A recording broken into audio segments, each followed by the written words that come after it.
to Late Night Talks with Mathematicians.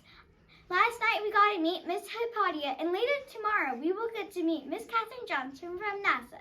But today, all the way from Paris, Miss Sophie Germain. Done. Hi, I'm to have mochas. Oh, okay, thank you. Broken camel. So, what were you reading? Oh, just a little woman. Okay, it's interesting. So, I have some research, some questions for you. I've been very interested about you. Right? So, when and where were you born? I was born on April 1st in 1776 in Paris, France. In fact, when I was born, the American Revolutionary War began.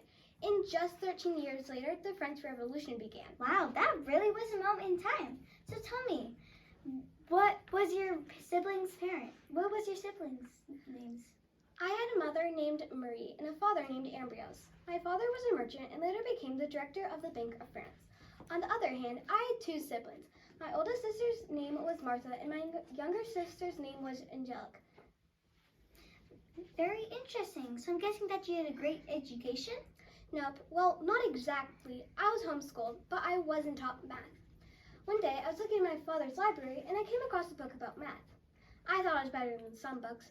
I begged my parents to let me study math, but they thought it was improper for a girl to study mathematics, so they took my privilege away. I would not let them stop me. I would sneak out late and study at night. And then when you think I'm safe, my parents find out. They would take things like clothes away. So I'd cover myself with quilts and still study. Then my parents figured out I would not stop studying math. So they finally gave me permission to study. Jeez, your parents are strict. Me, they just told me to think about what I did. I wish my parents were like that. Anything else about your education, like college? Yes. I was about at age 13 when the Ecloploid technique was founded. Just a fun fact.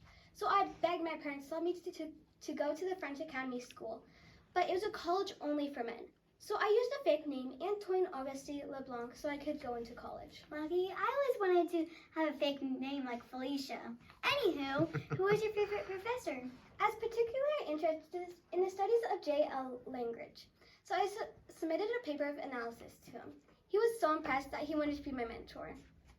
That must have been so exciting. So tell me, what exactly did you prove? I proved that if x, y, and z are integers, then x to the fifth power plus y to the fifth power equals z to the fifth power. Either x, y, or z must be divisible by 5. Wow, that is a lot to take in. That must have taken a long time to figure out. Do you have any famous quotes?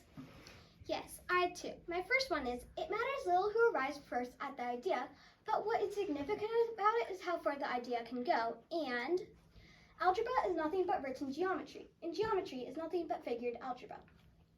I would consider anyone with quotes to be famous, but I still think I'm famous.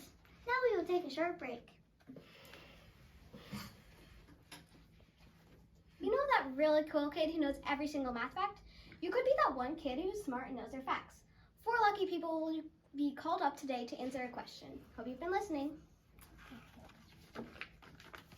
Now, may we please have Cora Comister, Christian Holden, Madison Gorm, and Love, please come up.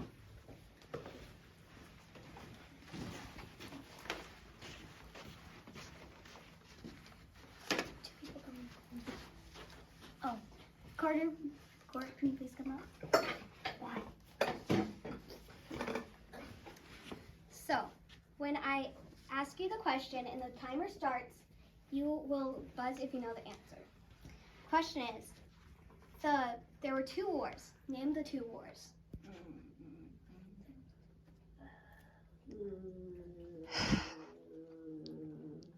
I know one. I know one, but I can't think of the other one.